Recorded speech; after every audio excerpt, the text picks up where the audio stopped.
Imagine a world where rich people don't just throw away trash, they throw away entire humans. That's Gachakuta, a series that takes waste so literally that the main character gets yeeted into a pit of toxic garbage monsters for a crime he didn't commit. Today, let's talk about why Gachakuta might be your next favorite dark shonen and also why it might not be every and also why it might not be for everyone. No major spoilers, so you are safe. So, Gachiakuta is the anime adaptation of K. Urana's manga, animated by Studio Bones. On paper, it sounds like a pretty standard formula: angry outcast protagonist, dystopian society, revenge setup, cool powers, and lots of fighting. But what got but what got people interested is how aggressively stylish and grimy it looks, and how it uses trash, literal trash, as the foundation of its world building and social commentary. Let's start with the setup. The world of Gachakuta is split between the comfortable elites living above and the people scraping by below, but with a twist. Yes, he's pissed off at the world, and yes, he throws hands a lot, but his anger isn't just about power fantasies or I'll become the strongest. It comes from years of being treated like trash because of something he didn't do, and from seeing how easily the society discards people. What makes him interesting is that his rage is focused. Instead of randomly lashing out, he channels it into surviving, protecting the few people who treated him like a human, and eventually questioning the entire system that threw him away.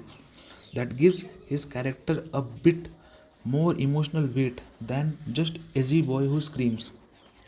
Once Rudo hit Once Rudo hits the bottom, he meets a group called the Cleaners. These are people who literally clean up the abyss, fighting the trash monsters and trying to make this hellish place even slightly livable. Even slightly livable. They are kind they are kind of a mix between monster hunters and sanitation workers. And that concept alone is cool because it turns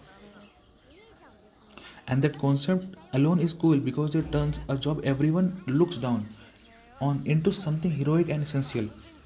The side characters here are pretty memorable. Visually, weird weapons, unique outfits, and distinct personalities instead of just palette swapped teammates. Some are serious and jaded, some are chaotic criminals, but most have the vibe of broken people trying to keep going in a broken world. The show doesn't pose for use info dumps about each of them right away, which is nice. You slowly get a feel for who they are through action and banter instead of being forced to sit through 15-minute flashbacks every episode. One of the coolest parts of Gachakuta is how committed it is to the trash theme. Trash isn't just a background aesthetic. The entire social structure is built around what gets thrown away. The rich literally toss their problems into the abyss, objects, people's entire lives. The bottom of the world becomes this graveyard of everything society refused to deal with. That gives the show a strong class commentary angle without turning it into a lecture. You see how those at the top can clean their conscience by physically removing what they don't like, while the people below have to live in the consequences of that waste. There's also a strong self worth angle. Rudo and the other people, Rudo and others are Rudo and the others are people the system labeled as trash, and the story keeps asking, if the world calls you disposable, how do you prove you are not? Do you accept that label or do you fight back and redefine your value yourself? And then there's that anger. And then there's the anger. This is a very rage driven anime, but instead of using pain just as a power up excuse, it tries to show how anger can be both destructive and clarifying. Rudo isn't just mad, he's mad about something, and that something matters. Now, visually, Now, visuals, this is where Gachakuta really stands out. The series has a very tough, grungy, sketch like style, heavy line work, creamy shading, distorted angles, and character designs that sit somewhere between cool and grotesque. It leans hard into that dirty, chaotic aesthetics that fits in a world made of trash.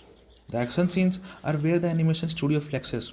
Fights have a lot of impact frames, dynamic camera work, and some really creative uses of powers and weapons. When it goes off, it really goes off. The opening is banger visually. The OP sequences use a lot of stylized cuts, surreal imagery, and energetic transitions that sell the show's identity into the show's identity in under 2 minutes. It is one of those openings that make you want to watch it all the way through every episode. If you like anime that look distinct rather than clean and safe, this one will probably this one will probably click with you. Without spoiling the finer details, the power system in Gachiakuta is closely tied to objects and tools, things people throw away or overlook. Characters fight using Characters fight using weapons and gear that feel connected to their role or personality, and the show uses that to keep battles visually interesting. It's not just in, it's not just generic energy blast number 57. You get improvised weaponry, creative attacks, and fights that take advantage of the weird trash environment. The choreography balances raw brutality with stylish spectacle. You can feel when it hits land. You can feel when hits land. The and the camera moves in ways that highlight the chaos of the pit without becoming incomprehensible. If your main requirement for a new anime is does it have cool fights, this definitely check that box.